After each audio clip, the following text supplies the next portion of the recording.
Tonight I have to be quiet. Everyone's asleep. The Gull That Lost the Sea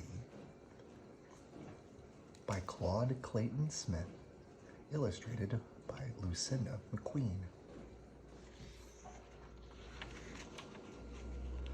Once upon a sunny seashore there lived a gull named Gulliver.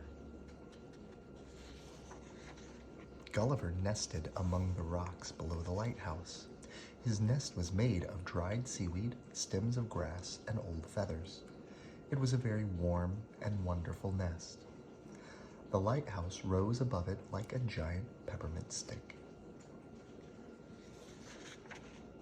Sometimes Gulliver hunted shellfish on the beach.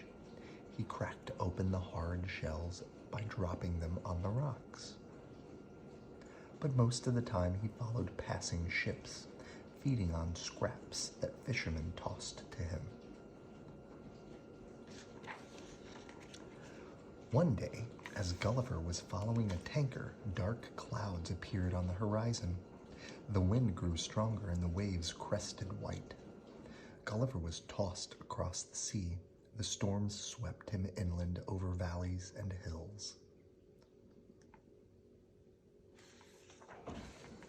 All night long the rain blew cold and sharp, but in the morning the sun returned.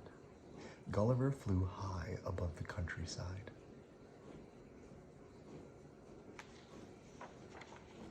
Instead of the rocky beach, Gulliver saw hills and fields.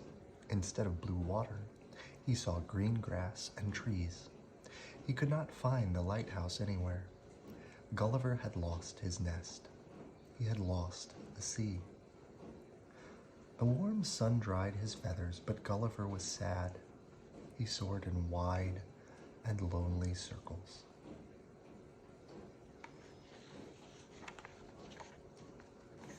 Finally, far below, he spotted a village. As he flew closer, he saw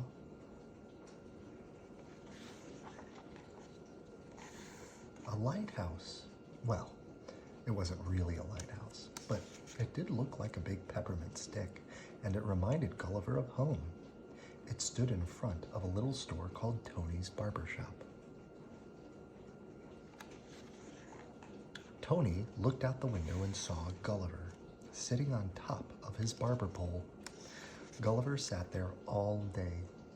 At closing time, Tony threw some pieces of bread out on the sidewalk, and Gulliver flew right down to eat.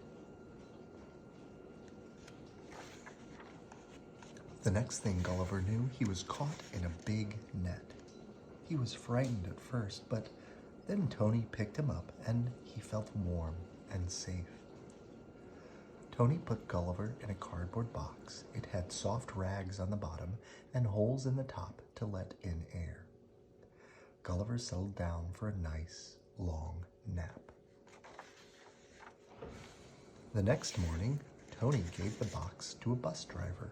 The bus traveled for a long time across the valleys and hills, and at last it stopped, and the driver took the box outside.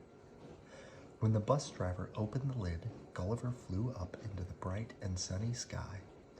There was a rocky beach, and there was the blue water, and there was the lighthouse, tall and proud above the waves. And in the rocks below there was Gulliver's nest, snug and warm and waiting. Gulliver had found his home by the sea.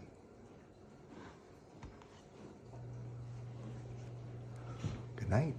I love you.